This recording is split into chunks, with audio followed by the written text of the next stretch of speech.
Professor Paul Kelly. I've got Brendan Murphy still on the brain. You're not far from us, Brendan. But it's great to have Professor Kelly with us here today. He's taken over, of course, the role of Chief Medical Officer and attended his first National Cabinet meeting today. It is the 23rd time the National Cabinet has met in the last 4 months. Before I go to the details of that, I just wanted to note that last night I held a very productive summit meeting with Prime Minister Abe from Japan. We had a very warm and constructive discussion, very aligned on our goals, both for the region and more broadly on the global issues that we discussed, and had further discussions regarding our ongoing defence cooperation, and particularly following on from the agreement we signed this week on space cooperation. There are many other topics that we covered, but it was about an hour and a half long meeting, which is well over what we'd originally planned, and I think that just goes to the depth of relationship that we've been able to establish. Of course, we discussed at length our various experiences with COVID-19, and Japan currently is experiencing an uptick, a spike in their numbers in not a too dissimilar way that we are here in Australia, which I'll come to now. The news from Victoria remains very concerning. The Premier will stand up later today and he'll update the situation there, but it is concerning. They have called for help, they're getting help. But the key here is that all states and territories again reaffirm their support for Victoria in providing whatever resources they needed to deal with the outbreak in Victoria. To stick to the plan, to stick to the strategy, and to ensure that is well resourced and well implemented. And that was the focus of the briefing that Premier Andrews gave to National Cabinet today, and he received strong support from all of his colleagues. The resourcing that is being put in, whether it's in testing or tracing, or the support particularly in New South Wales and in South Australia in managing the border town issues, is significant, and of course the Commonwealth is supporting that strongly as well. Another key part of the discussion today was that we need to be very careful to protect against complacency in other parts of the country. Now, this is particularly true behind closed doors, not just out in the open. This is a lesson out of the Victorian experience. It's important that we are seeing in organised venues those sorts of activities in the main, although there are some examples to the contrary, that the rules are seeking to be followed. But when we're at home and there are people around, we still have to practice the social distancing. It's still not okay for hugs and handshakes. It's important to maintain the discipline of the social distancing behind closed doors, not just out in the public space. The restrictions on people being able to go to each other's houses have been eased right across the country, with the obvious exception of Victoria. And to ensure that continues, then it's important that social distancing is the norm. It's not the exception, it's the norm, and it's going to be the norm with us for a very long time, until at least we have a vaccine that can be mass-produced and made available across the population. So even in places like in Western Australia, for example, where there is a considerable easing of restrictions, it is very important that the social distancing practices, the washing the hands, the no handshakes, all of these things, downloading of the COVID Safe app is important, because if there were to be an outbreak in any of those places, in Queensland, in South Australia, Northern Territory, Western Australia, Tasmania, then if social distancing is no longer the habit, then we would see outbreaks in those places spread more rapidly. So just because everything's okay now does not mean you go back to the way you were doing things before in terms of social distancing. So I say that as an encouragement, and I say that as reflecting the views of the National Cabinet. We will do everything we can to ensure the protections are in place should those things occur, but the community also has a role to maintain their discipline when it comes to social distancing and the things that are attendant to that. And that is also true, particularly for the younger population. And that we would encourage that discipline practice to continue. Of course, welcome the Queensland reopening today, which is now effective to all states and territories except for Victoria, obviously. And that is another reminder as to why it's important to maintain the discipline around the social distancing protections. We also agreed today a reduction in the number of inbound arrivals into Australia across those ports that are able to accept visitors, returning Australian citizens and residents. Of course, there are no flights going into Melbourne, into Victoria, for obvious reasons, and to ensure that we are mitigating and managing that risk, they will be cut by just over half across all the various ports that are taking those visitors, those residents returning to Australia.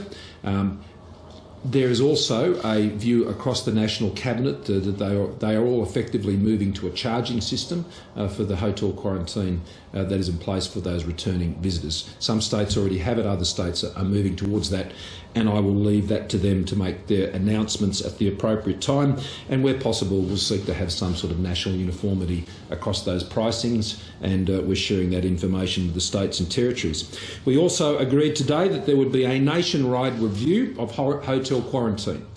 That will be undertaken by the former Health Secretary Jane Holton. She currently sits on the COVID Commission as part of that group. She will be undertaking that review, working with states and territories, and that again is an important step in providing reassurance and making sure that as we look into each of the states and territories and how they're managing their quarantine, that it is meeting the standards that the AHPPC have advised upon. And as our country opens up again, with the exception of Victoria, that we can ensure we have even greater confidence in those quarantine arrangements as they're being put in place. Other issues that were discussed, we had a very productive discussion today on economic issues around skills and the skills needs and skills training needs for Australians over the next 6 to 9 months. Also, we had Michael Brennan from the Productivity Commission come and present on the regulatory challenges. He made, I think, very important points that more flexible economies would be the most successful in recovering from the COVID-19 recession around the world, and how we manage regulation and deregulation is very important to maintaining and achieving that flexibility to support our economic recovery. We've referred a series of recommendations that he has made to the Treasurers grouping, the Council of Federal Financial Relations. In particular, we've asked them to come back to us as quickly as possible on what they call the time-based deregulations that have been in place, the changes that have been made to regulation for a limited time in relation to COVID-19 across a whole range of economic activity, and the potential for those to be extended out further and potentially even extended indefinitely, because in many cases they've had quite a positive economic impact. Just finally, I also took the opportunity, given I had Premiers and Chief Ministers with me, to update them on the announcement I made yesterday in relation to arrangements for Hong Kong, and that we weren't anticipating large volumes of people seeking to enter the country following the announcement we made yesterday. As I explained yesterday, that's not the nature of the arrangements we put in place yesterday, but it received a strong encouragement for the actions and the decisions that we've taken. And in addition to that, a keenness for states and territories to work with us as we seek to attract footloose businesses and industries that may be seeking to relocate, and we'll work closely with the state and territory governments to ensure we can give effect to that plan. And with that, I'll hand you over to Professor Kelly. Thank you, Prime Minister. So we're in a very different phase compared with the last National Cabinet meeting. As the Prime Minister said, this is my first one, but I think it's very clear now that there is a community transmission issue in Melbourne. The good news there at the moment, it is confined to Melbourne, and all of the things that have happened in the last week or two in relation to controlling that pandemic, we are very much all of one mind as to what needs to be done. The Prime Minister mentioned that all of the states and territories in terms of public health response are assisting, particularly in this very difficult and time-consuming contact tracing exercise. For every case that we see, and we've seen many in the last week, there are contacts that also need to be phoned, given advice, also isolated for their own protection and the protection of the wider community. So this increase in cases particularly locally acquired cases, particularly those that are not related to known clusters, are a concern. There are differences compared with that first peak that we had back in March, April, in terms of the people that are being affected by the virus. There are many more younger people. This reflects one large cluster in a particular college in Melbourne, but also the fact that there are large families and family interrelated clusters, as well as in those public housing towers that we know about in North Melbourne. They are doing a lot of testing that is leading, of course, to finding cases, and that will continue to be a major focus. The Prime Minister mentioned, and this we have good modelling advice now about this, which backs up that issue. We are all at risk, regardless of whether we're living in Perth, if we're living in a rural area. Those messages we've been giving all throughout about the physical distancing, the hand hygiene, the cough hygiene, etc. People need to continue to listen to that. We can see what happens very quickly with this incredibly infectious virus. It can spread throughout the community, and unless we're taking note of those very simple but effective ways of stopping that transmission, then we are all at risk.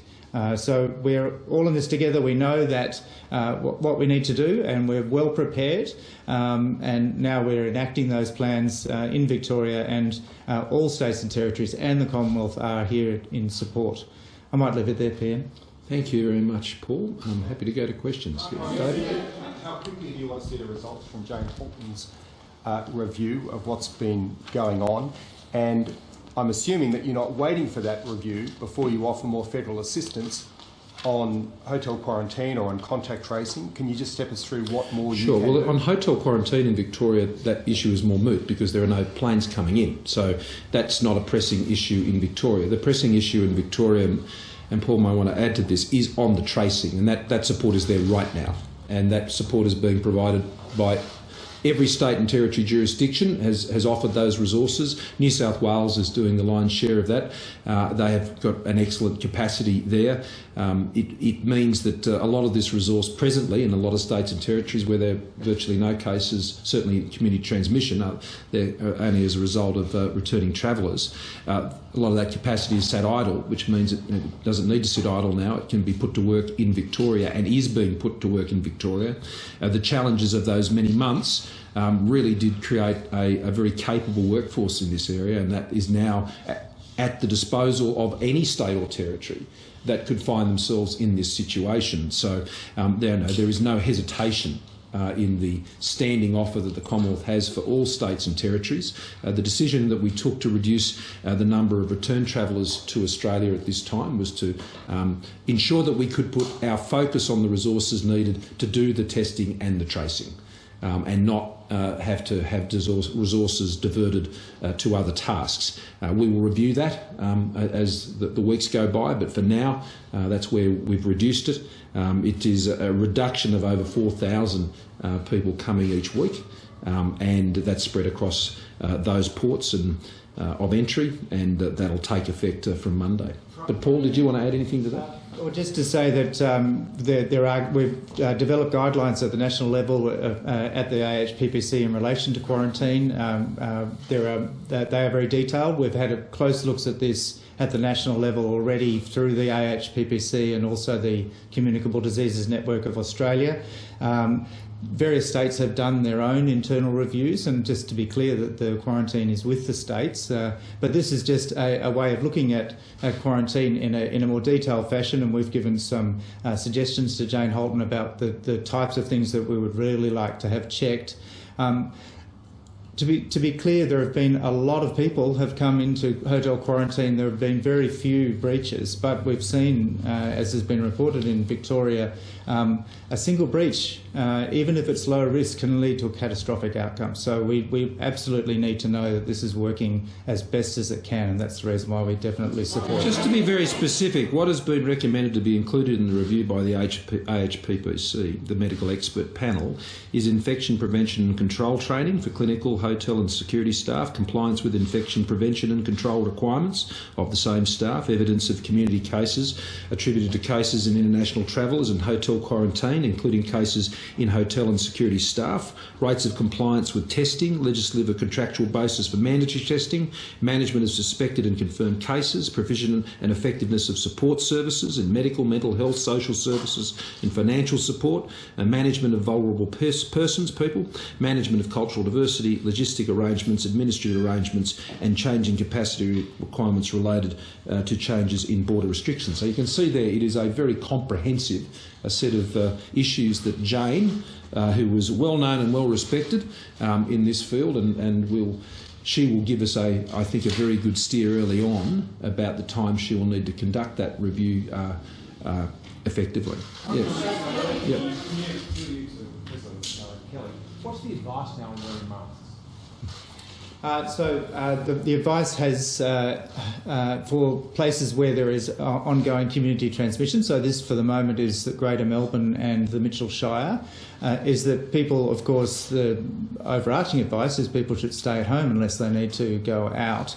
But assuming that people do need to go out, what has not changed is if people have symptoms and they need to go for a test, for example, which we would definitely encourage, they should wear a mask. Other people where physical distancing cannot be guaranteed, they should also wear a mask in Melbourne and Mitchell Shire. The National Cabinet, in those circumstances that the Chief Medical Officer has outlined, it's not a broad application across the country, but in designated areas that have been affected in the way that they have in those parts of Victoria, that is the advice, and that was adopted by National Cabinet today. Just to be clear, yeah. Prime Minister, so if you're going out in Melbourne today, you should be wearing a mask. Paul? That's the advice if you cannot guarantee physical distancing. So in these circumstances, some of you might want to consider that. But from here to where you are, no. Paul and I don't need to, but no, we're fine. How are you all clustered together as usual? Yep. Reduction of 4,000, Prime Minister. Is there a hard figure as to how many people are allowed to come into Australia? Will that change when Victoria begins to reopen its borders? And do you concede that it will now be more difficult for people to come home? It will be more difficult because there will be a reduction in the available capacity for people to be coming back to Australia. So that is the consequence of this decision today by the National Cabinet. More broadly, when Victoria is in a position at some stage in the future to resume receiving flights, well, that will obviously change the capacity at that time. I would say also, at a time when Victoria was able to take flights again, then obviously the challenges to the system presently caused by the outbreak in Victoria would have subsided, and that then, of course, would mean that there'd be less pressure on the system nationally. So until that is under control, or even beyond that, has been under control, and Victoria is able to take up those flights again, then we'll be in a restricted capacity for the foreseeable future. Recommendations. Sorry, Brennan's recommendations. Could you just detail some of those recommendations? Which recommendations? Michael Brennan's. And what was the response from the Premiers to those recommendations? Oh, very welcoming. I mean, this was the presentation we'd had hoped to have a fortnight ago, but we're obviously dealing with the Victorian situation, which was acute then as it was today.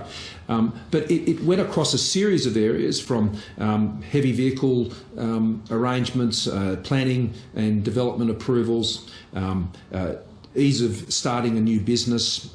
These were the areas that were highlighted. They were not measures that he put on his agenda today. I mean, they're matters that are dealt with by the federal government. So this was a report to states. So it was focusing largely on state government approval processes and business regulation processes. And I think there's quite a bit more work to do there. And he gave a very good summary of a lot of the work that's already taking place in the states and territories, and gave some good examples of those initiatives, whether they be in Queensland, New South Wales or WA or anywhere else. But his point was that if you want to have a stronger recovery, then your economy needs to have flexibility. And the regulation that can constrain that flexibility can constrain job creation and the economic performance of the country. Greg? So with JobKeeper, will you extend that based on the level of distress of a business, or will it be extended based on the sectors that are suffering the most in this crisis? And Professor Kelly, do you know why the Victorian health officials did not conduct daily follow-ups with the close contacts of COVID-19 cases, and is that out of line with best practice? I'll let you do that one first, Paul. As I mentioned earlier, with a large number of cases, there are a large number of contacts. That's particularly in the case where people are moving more around the city and in close contact with people. So every single case can generate 20, 30 other people that need to be called. So this is a large logistic exercise. It's the reason why we've come in with support from all of the other contact tracers from around Australia, and now, and as of today, from the National Incident Room as well in the Commonwealth. We're giving all support we can.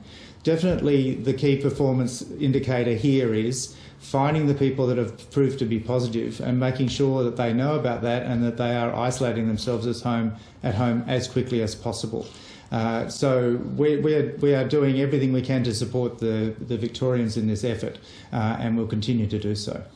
On the other question, just as when we initiated what has been the largest ever level of income support any government has ever provided to the Australian community at any time, it was targeted for those who needed it most.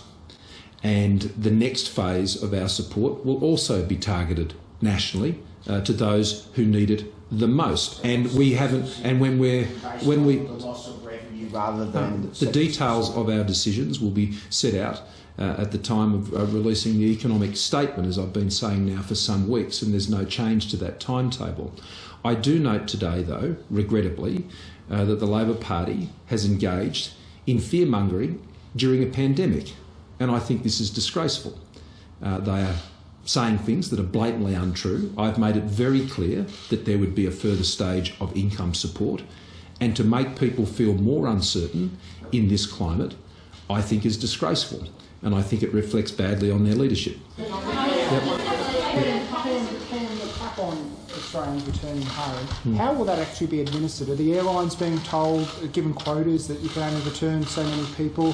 Will there be a sort of a triage system, priority given perhaps to women and children, the elderly, the sick, things like that? How do you envisage that? In the same way that it's been put in place until now, so there'll be no changes. There already are restrictions on it right now, and it'll be handled the same way with the airlines and the priorities that are done through the Australian Border Force that exists right now. Prime Minister, isn't the effect of the cap that Australian citizens will be effectively barred from coming to Australia? Is that unfair to some? Do you share frustrations of people? Well, you have to make judgments in the national interest. There will be capacity for people to return to Australia, as there has been now for many months. And so there will be continuing access to Australia, but the number of available positions on flights will be less. And I don't think that is surprising or unreasonable in the circumstances that we find ourselves in. We have to put the national interest first and the health of Australia first and Australians, and that's the basis of the decision that we've taken. And if we're in a position to expand that capacity again in the future, then we will do so. But we'll do that on the basis of the advice that we're receiving on the quarantine task that's there, but the many other tasks which right now are focused more on the issue of testing and tracing to contain the outbreak. So we'll respond to their health needs. Yeah? Has been offered to boost Victoria's tracing and monitoring team. Has that offer been taken up by Daniel Andrews yet? And if not, are you confident that they have the ability to control this outbreak? And just on the review of hotel quarantine, do you have any reason to believe that any other states have had any significant breaches? Do you believe that there's any issues in other states? Well, I have no reason to. The review is not being initiated because of that suspicion. The review is being initiated on the basis of good advice from the medical expert panel and good practice. And that's why we're initiating that review. If there are issues that are identified as part of that process, then that would be its purpose, to discover those things and to address them where necessary. I think that is a matter of good practice. In relation to testing and tracing support, the Victorian government will have everything they need, not just from the Commonwealth, but also from all states and territories. So they are not short of anything they need from any part of any government in Australia. And that was reaffirmed to them today, and which requirements the Victorian government seek to be filled is a matter for them, and that question is better directed to the Premier. And in relation to the Prime Minister, it still seems that the gold standard is human beings rather than technology. Do you think that you oversold the benefits of the app? Is there any emerging signs in Melbourne that the application is becoming more useful? And if Professor Kelly could also answer in relation to those claims that the two clusters in the towers and in the college are linked, do we know where it started? Well, in relation to your first question, Sam, no, I don't share your view. I think the two work together. They were always intended to work together, and they are working together. And that's why I would continue to encourage people, wherever you happen to be, to download the COVID Safe app in most parts of the country. I mean, there are no community transmission cases, so therefore you wouldn't expect it to be having a high level of use. It is being used in Victoria, and the other methods of tracing are also being used, and the two work together. Paul? So firstly, on context, with the lockdown restrictions that have come into play this week in Greater Melbourne and Mitchell Shire, there will be less movement around town, so those incidental contacts will be less. Having said that, the app has been used. It is being used in Victoria. At this stage, it hasn't actually led to a large number of contacts over and above what has been captured by the other. Yes, it has, but it's been a very minimal number because it's really been that person-to-person contact by phone that's given most of the detail. So 19 aged care facilities in Victoria have positive cases. What are you doing to prevent another Newmarch? Paul, did you want to respond to that? So aged care facilities obviously are a major concern to us, and we have seen issues, very few issues. So Newmarch and Dorothy Henderson Lodge, pretty much the only large outbreaks we've seen, very different to many other countries. And we should be clear about putting this in context. Yesterday in the US, there were 60,000 new cases. We are nowhere near that at the moment. But in terms of aged care facilities in particular, yes, we are remaining very vigilant with that. I get a daily report. Our Victorian colleagues and also the Commonwealth officials in Victoria are very closely monitoring the situation. We have regular contact with the aged care sector and specifically with aged care facilities in those areas of concern, so Greater Melbourne. At the moment, it's going very well. Michelle? We have had a lot of discussion about schools at these conferences, so I wonder whether you're surprised or even shocked at the extent of the outbreak in the school in Melbourne, and what are your thoughts about schools more generally now in light of that? So there's several aspects to that question. I'll go through each of them. There is an outbreak in one particular college in Melbourne, and some smaller ones related to other schools. And just to, I didn't answer your other question about those linkages. I don't have the details of the linkages, but I know that our Victorian colleagues are looking very closely at the various clusters, and as they look more closely, they are finding linkages. So it's possible they are closely linked.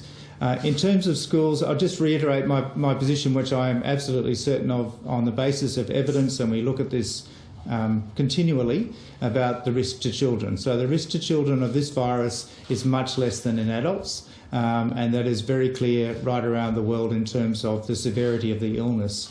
In terms of this particular cluster in this college in Melbourne, most of that appears to be related to family interactions rather than interactions at the school. After all, they are on school holidays in Melbourne. What does this mean for plans for a trans-Tasman travel bubble and international students coming to Australia? Is there any modelling in terms of the cost to the economy and keeping the international borders closed? And on returning travellers, is there any support for those that can't afford 2 weeks in a hotel? Well, on the latter point, that's a matter that would be addressed by the states and territories as in terms of any hardship support that they wish to provide to offset any of those arrangements, and that is a matter entirely for the states and territories, and I'll leave that to them. In relation to the Trans-Tasman Safe Travel Zone, I'll be speaking to Prime Minister Ardern about that again this afternoon. We had contact this morning in particular because I was pleased to see that Helen Clark had been appointed as part of the independent panel for pandemic preparedness and response to lead the evaluation of the international response to COVID-19. And we had a brief text exchange on that, and we'll discuss that further this afternoon. There is no sort of imminent starting date. There's still a lot more work to be done to get to a point of having that Trans-Tasman Safe Travel Zone. We discussed that today at National Cabinet about what states and territories could or would participate in that. So there's a bit more work to do there. Obviously, the Victorian situation, although it is isolated, I mean, the rest of the country, 7 states and territories, would be potentially in a position to be involved in that, but we'll hear further from the New Zealanders. It's an issue of interest in terms of how we can engage again with the rest of the world, but I think we'll have to be very patient about that. It's a topic that Prime Minister Abe and I discussed last night, and it's pleasing to know that Japan, for example, are seeing Australia as a potential place where there might be opportunities to reopen some very, very restricted and a limited form of travel. I mean, particularly for scientists, business interests, these sorts of things.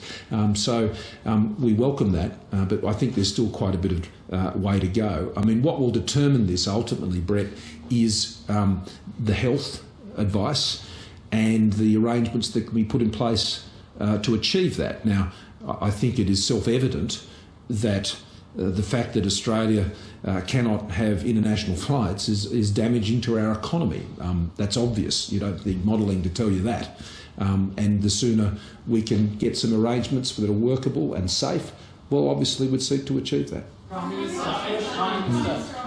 Overnight, China Daily came up with an editorial which said Australia is not replaceable. Obviously, the Chinese that's what? Sorry, I hadn't read it. Is not irreplaceable in regards to the announcement yesterday in relation to Hong Kong. How concerned are you that we'll see further retaliations in relation to trade from China in consequence of the announcement in relation to Hong Kong? No, Australia will just continue to stand up for our interests, and we will continue to pursue our policies consistent with those interests. Just on Malaysia, there are 5 Australian journalists that are facing potential sedition charges for their reporting in Malaysia at the moment. How concerned are you about those developments, and have you had conversations with your Malaysian counterparts over that? I haven't been briefed on that matter, so I'm not in a position to respond. Prime Minister, for Professor Kelly, could I ask, what did the medical advice say about the current capacity of hotel quarantine, and did the AHPPC recommend a cut of just over a half in international arrivals to focus on testing and tracing?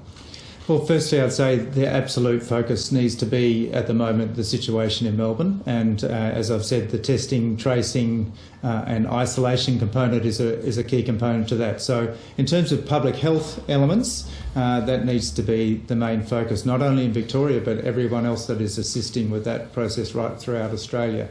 In relation to hotel quarantine and its capacity, that's really a matter for the states, and the Prime Minister has discussed that and the discussions that happen in NatCab, and they'll be worked through on the public health capacity, but also the other capacity, security and so forth, which is outside of my remit. So there was no advice that the system couldn't hack the current number of arrivals? Well, the advice was that we should be concentrating where the main game is, and the main game is in relation to the community transmission that's happening in Melbourne. That is the way to protect the Australian public's health. Okay, last one, Claire. Professor Kelly, given that Victoria's just reported 300 new cases today, when will we know for sure what the impact might be on the New South Wales border towns? Should there be more targeted testing on those areas where Victorians cross the border a lot? So certainly there is more targeted testing, so that's happening not only on the border but in rural and regional Victoria. The key component of that will be whether it can be contained in Melbourne. At the moment, 99% of the cases are in Greater Melbourne and Mitchell Shire, so at the moment that appears to be holding. There have been some cases in rural Victoria. They're all related to Melbourne. There's been a couple of cases, as you know, in a small number of cases here in the ACT related to Melbourne. So that's what we need to keep close focus on.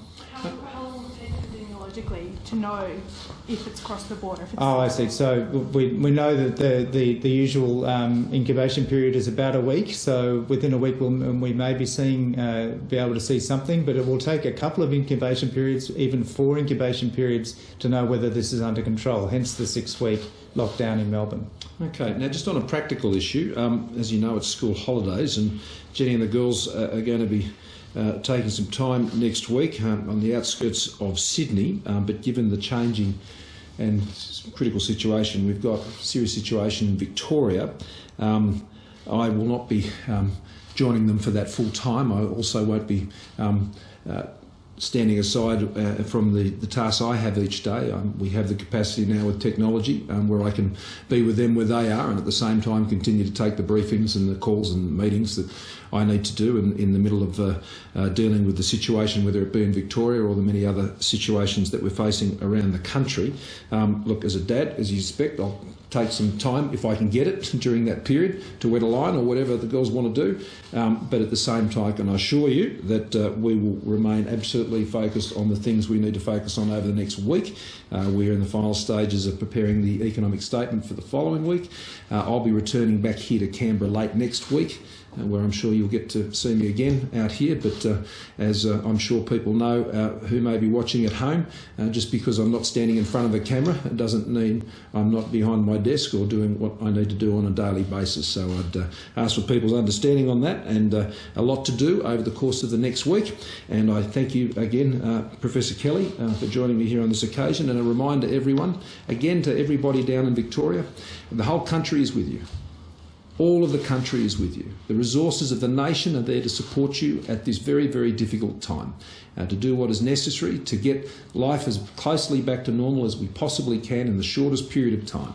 But it will require your continued patience and your continued discipline, which you are showing. In the research that we saw today from Professor Kelly, we saw that there was an immediate response from those in the outbreak zones and those areas when these measures were announced, and there was a very swift response for them, and we appreciate that. And for the rest of the country who are not in that situation, let's guard against complacency. Let's make sure that we maintain the social distancing, following all of those good habits when it comes to a COVID-safe community and a COVID-safe economy. Lives and livelihoods, of course, depend on it. And just because there may be very few cases where you live, do not think for a second that there are sets of circumstances that could see the virus outbreak again and find its way.